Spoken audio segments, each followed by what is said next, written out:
Greetings, everyone. This is Steve 10 of Paracords of Kindness. That would be my Instagram profile name. I'm fairly new to this, but I did something that I haven't seen anybody do this, haven't seen anybody talk about this, and this was extremely helpful for me. So I figured I would make this little brief video and explain what I did, and maybe somebody will get some use out of this. Now, I made this today. This is the first time I've ever made one of these Vortex style bracelets. Now, obviously, for anybody who knows, this is in the theme of the Flash. This is the Speed Force, also known as catching lightning in a bracelet. And the white is glow in the dark.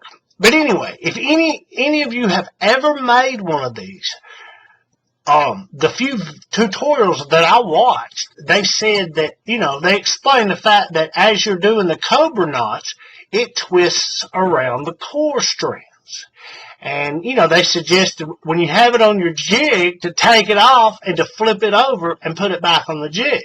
That way, it would compensate, so to speak, for the twisting of the knots as you work down those core strands. Well, I tried that, and it was still frustrating. And I posted a picture of this in a couple of groups, and y'all can hear my computer blowing up. A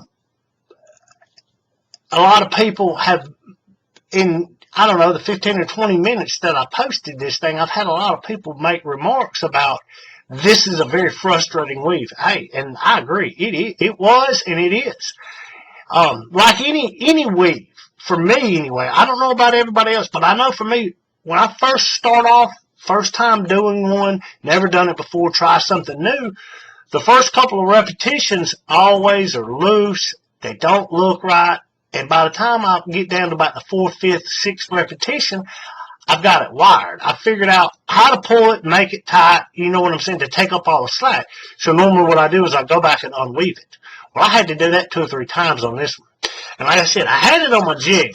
Now, for anybody who knows me, I'm not going to go spend $50 on a jig. This is my quote-unquote rigged jig that I made. Buckles and all that, and the hooks. This is where it come in handy. What I ended up doing, I had it on the jig, and it just was frustrating. So what I did is I flipped my jig around. And I've got these hooks on here, which I use them. And this little thing right here, for if you can see this, these wing nuts will loosen up. And this little metal bar, if you can see, this little metal bar raises up. And you can put, this allows me to make something longer than the jig is actually made for. You see what I'm saying? I can put the core strands through here, tighten it up. And I can have a whole bunch of slack hanging off here. And as I work, it's just something I come up with, right? So anyway, that's side note, so to speak. But as I was working on this thing, I said, man, there's got to be a way I can rig something up that this thing will be, as I've called this, a one-ended free-floating jig.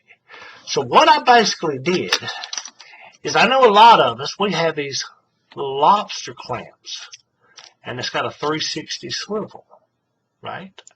So what I did is, obviously, I took another buckle. Let's see.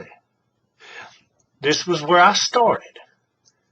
So I clipped in the buckle, so I'd have something to hook onto, and I clipped the lobster clamp through the buckle, and I put the buckle, or put the clamp over this little hook, right? Hopefully we can see this. Let me zoom in just a little bit. Hopefully this video is not going to be too big to post on Facebook, if it'll focus. Anyway, it doesn't matter if it's focused. We're not looking at the bracelet, but we see now it's got something holding one end. So as you're pulling on the strands, it's got some tension. It's only one-ended though, and it's free floating. And as those cobra knots begin to twist around the thing, well, guess what? This thing just twists around with you. That way, because I know when I was doing this, you got the cobra knot on the one side of the core strand and then the other side. And I was constantly looking to make sure that this side of the knot was seated up into place where it's supposed to be, and then I would flip it and look at the other side of the cobra knot to make sure the same thing, that it's seated up against the preceding knot. Does that make sense? So as I'm working on it, every time I would do one and pull it tight, I could flip it, make sure the other side was good to go, and just keep working down. And as I worked down, this thing would just rotate with me. And I didn't have to take it off the jig and flip it and all that. And, constantly looking to make sure the other side of the cobra knot was right. But this is something that I found extremely useful. And I had not seen anybody talk about anything like this.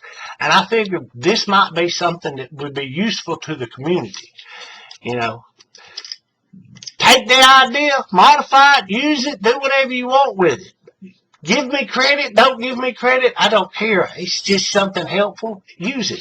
But, if you want to name it anything, if nobody's ever done it, like I said, it's a one-ended, free-floating jig. So there you go. Hope it helps somebody.